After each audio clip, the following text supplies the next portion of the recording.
Hello to all my friends out there. Hi, you guys. It's me again.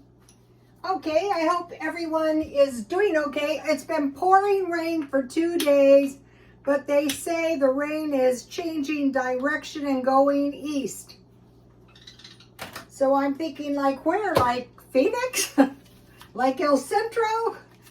Okay, this video is cut expenses now. How much is reasonable and for how long? Don't be blindsided. Beware, the cost of living may go up, maybe. So I've had terrible insomnia and I thought it's something I'm eating or something I'm drinking. I've been drinking Diet Coke for 50 years, so it's probably not that. I can't imagine it was root beer, but I'm staying away from the root beer until I resume sleeping. Okay, let's just talk about inflation. Inflation is the sneaky tax. They tax the rich and the poor pay the inflation. It's that easy. So when we see inflation, we know the rich people are being taxed, those folks. Okay, so now, so big deal. So we do that. We know that. So what can we do? Okay, we can cut our expenses 25 to 30% now. So, well, how would you come up with this minor sum? Well, what I would do is I would look at the dollar. So on a dollar item, it is now between $1.25 and $1.50, and people think that is reasonable. That is like a 30%. I will give you an example. These were $1, now they're $1.29. That's a 29% tax. Or when you buy something that was $1 and it's now $1.50, or say toilet paper that was $2 that is now $3.99, sneaky, that is $4. That is 100% inflation. Okay, so we look at the inflation on $1 to tell us the overall kind of, it depends what we can do.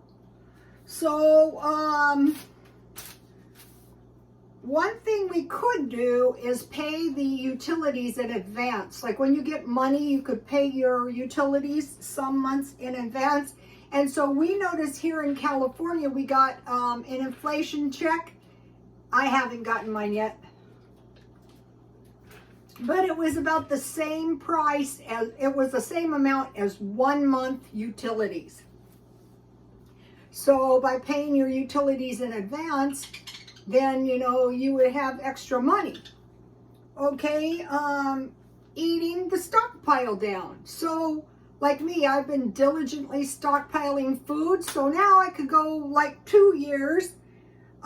And how long would be reasonable? 6 months.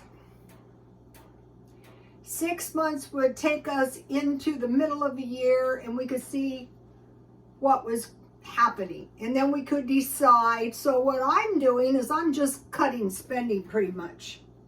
And then around June, I will reevaluate the situation. Okay, we want to look at other countries. So I've been watching the UK. And what I'm seeing is some people are having a hard time making their, just the basic bills, and their friends are helping them. And I guess they were in pretty dire straits. The stockpiling the food and the paying your utilities in advance should help. My neighbor turned all the utilities off except the breaker switch on the refrigerator. It would be better than no utilities. And then you could run an extension cord in through that refrigerator outlet and attach a small heater. And he had the lowest. One of my neighbors, they probably didn't have theirs on either, and all they had was some Christmas lights. But even if stuff is plugged in, it's still sucking out some energy. So, we want to say, okay, could a COVID type sickness reoccur? Yes, it probably could, it probably will. Is the Russian-Ukraine war likely to conclude? I don't think so. Is the grand solar minimum likely to pass? No, I don't think so. Is the recession over? I doubt it. Are eggs, chicken, meat, and dairy likely to continue to spike? Yes. Will the trade war end soon? No. Could real estate retract? Yes. Could the YouTube ad revenue retract?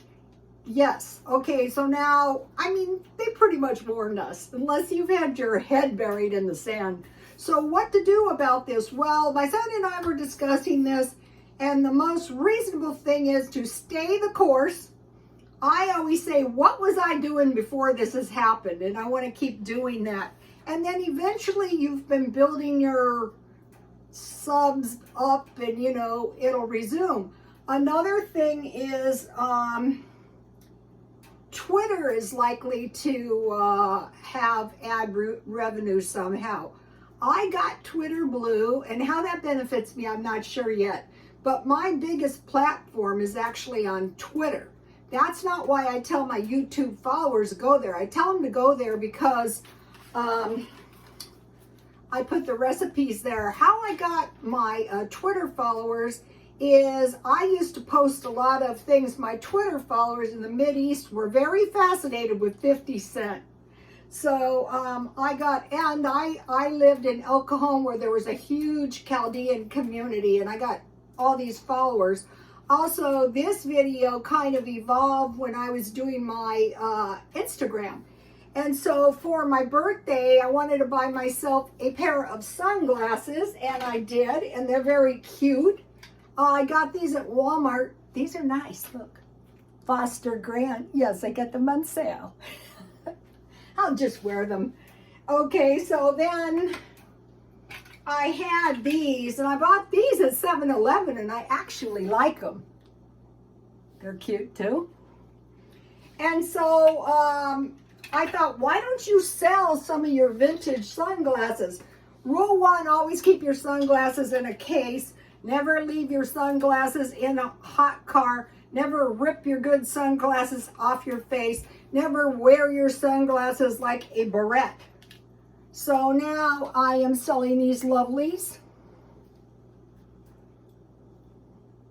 This is why, what I do is, I got this sunglasses case very cheap one time, but I try to wipe my sunglasses down every time I use them, and I keep them in a jewelry box. Okay, small businesses will fail, adding to one unemployment, possibly. Okay, I was a hairstylist, and I had no intention of retiring, and my son goes, no, you need to retire, because my ex-husband died, everybody was dying. He goes, something might happen to you. And actually, it was the best thing I ever did. I walked by a salon today. I mean, when you see a stylist sitting there, in there, all by herself with no clients, that is a bad sign. Some of them deserve it. People have less money to spend, and then that lowers the gross domestic product. Yes. Okay, so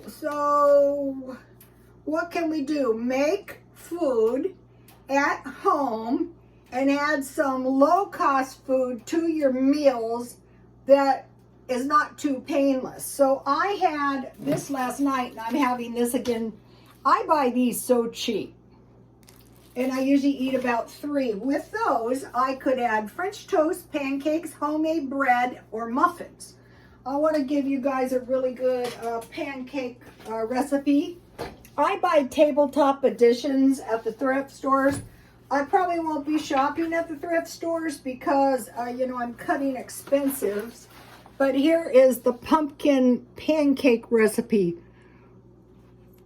4 eggs, 1/2 cup canned pumpkin, 1 teaspoon pure vanilla extract, 2 tablespoons pure maple syrup. I use Dollar Tree. It says optional. 1 teaspoon pumpkin pie spice. I stockpile that. 1 teaspoon cinnamon, 1/4 teaspoon baking powder, and 2 tablespoons butter or coconut oil. I was trying to find coconut oil. So I could make, if I had pumpkin in my stockpile, I could use yams. I don't see why not. And then I stockpile this so I have plenty of pancakes. Okay, so, all right, so make cheap meals. Like breakfast meals are always cheap. Don't assume you will recover shortly if you lose your job or business. I'm pretty sure a lot of the shops that I worked in have died and gone to heaven. More coming, because this is actually the second year of this vicious recession. Some people don't see this as a recession. Okay, but if something happens, don't just assume you're just gonna recover quickly. Like when some of the people that no longer have beauty shops, used to fire me. They used to assume that I would quickly recover. Just because you get another job doesn't mean you quickly recover. So you kind of have to be prepared for hell if you lose your job. Okay, so now I want to talk about some food as of late. One is my husband's chili. I think I can show you. We had this at my little party.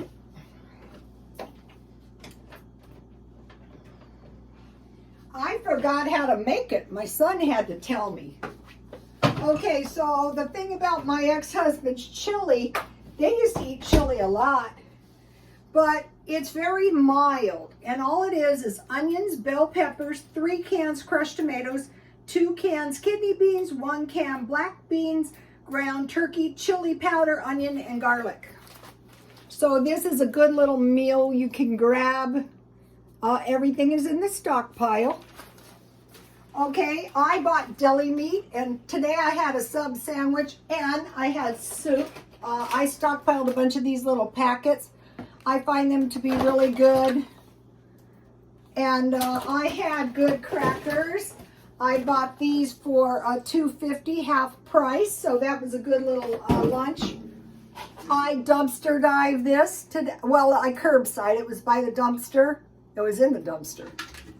And I will either keep it or I will sell it at the swap meet. I stockpile. Okay, pizzas frozen from Walmart, $4. But what I have is whole wheat English muffins, and I toast them.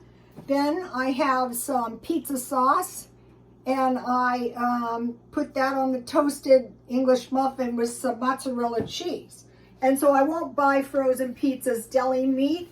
I bought bologna salami and pepper jack cheese, and I had them sliced that thin.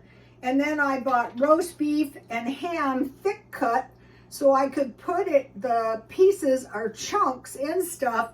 And they also have Thanksgiving turkey, so I'll get that thick cut. Potatoes, okay, with potatoes, potato salad, mashed potatoes, French fries, soup, potato soup, and scallop potatoes, and that's where I would use my thick cut ham. At the end, I would just put my ham in there because it's already cooked. Cabbage, okay, I got this from Feature Man. Cabbage, carrots, and tomatoes, and the dressing is mayonnaise, pickles, and ketchup.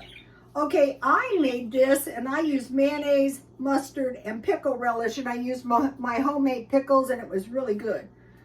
Soda, coffee, and root beer. And then soup and crackers, any kind. Large bags of cheese. I bought mozzarella and cheddar, and it's in the freezer. So the large bags I got recently were cheese, cereal, and pancake mix. Okay, now I want to talk to you about non-food items. And the ones I want to talk to you about is I have been watching cleaning videos. Now, when I wipe down my kitchen, it's not that bad. So if I just wipe it down with boiling water, not really hot, but boiling, I don't have to use any heavy duty cleaner. But I noticed that the professional cleaners wipe up hellacious messes with a squeegee. So they spray some kind of heavy duty cleaner on there, and then they can just, use a squeegee and kind of, you know, scrape it up. So I am going to be buying some of these. A lot of them clean with oven cleaner. I mean, they clean anything with oven cleaner. I rent, so I don't really want to apply oven cleaner to anything. I don't want to damage the place. Insect spray. Okay, if something happens and you get insects, God forbid. They used to come in big, the hairspray too, the big cans. Now they're just like these little cans. And the other thing is glue boards for rats, but you can also catch insects on those, and roach baits. Let me give you my granola recipe, my video cut out. So what I did is I had those little jars. I had little mason jars, and I made my granola, everything except for the oats. I had nuts, and I had raisins or cranberries, so that is all ready to go for my granola. But with me having these big bags of cereal, I don't really need my oatmeal for granola. But what I am going to do is I'm going to take my new blender, and I'm going to pulse that oatmeal to like flour, and also I have a lot of nuts, and I'm going to grind them like flour, and then I'm going to put, I remind myself of the giant fee-fi-fo-fum. Yeah, I'm going to put that in my bread to make my bread more nourishing. So if one thing you can eat if you don't have cereal is bread with milk and sugar. That's good. Or bread with butter and honey. So that is a good thing. Now let me see if I'm forgetting anything. The babies want to say hi. Okay. One more thing now. My video is really bad, and it cut out the other day, and I wanted to say something. I don't think I can find it. All right, I wanted to mention this. I think I've discovered that for me, 1 bag of salad dressing per week, and 1 loaf of bread, and 5 ounces of meat, and like 1 potato, 1 sweet potato. And then I want to make applesauce, squeeze juice, make bread and cakes. I have lots of cakes, so I don't need to be making cakes. I wanted to mention this. This is on non-foods. Okay, when last I used this, I must have got food on it. So luckily I had, where is it, this. I thought, uh-oh. So I just used the stain remover, and I used it's for 5 pieces. So I cut it 3/4 of 1/5 of these, and I was able to fix my blouse up, which is good because then I can sell it for $1. Also, I wanted to mention something about nature and your environment. Okay, this is a much better environment than I used to live in, and I noticed it because my old apartment was always kind of dank, and it was like always leaking on the ceiling and stuff. So I want to be thinking about nature, like trees, plants, animals. Oh, my son's rabbits had some bunnies. The bunnies are not doing well. And this is like, they've had bunnies before, so I hope it is very cold, of course. So clean water, clean air, and affordable housing. And sometimes it's better just to pay a little bit extra. And I posted the Fabulous 50s walking workout if you want to walk indoors on my Twitter. And let's see, what else? I want to mention this real quick, if I can find it. I don't think I can. It was about bacterial infections. If you get a bacterial infection, it can be through something you ate. So otherwise, it would enter the bloodstream through the bowel. So if you can evacuate your bowel sooner than later, and one of the best things for that is a lot of yogurt or dragon fruit vitamin water. Just drink the whole thing, and then if you breathe the contaminant in and it gets into your bloodstream, if you drink a lot of water or fluids, that's going to dilute your bloodstream. And then if you eat a lot of acidic food, Alexander the Great used to protect the army with vinegar in the drinking water. One of my followers was deathly sick and he prayed to God to help him, and he had this dream of lemons, and he just started putting lemons in everything. That's one good thing about the cabbage salad too. Any kind of acidic food like pickles, homemade. So be thinking about that, because I was thinking it's strongly possible that the next attack might not be viral, it might be bacterial. And so, when in doubt, wear a mask. Okay, you guys, I will see you tomorrow. Please like, comment, and subscribe, and God bless you all.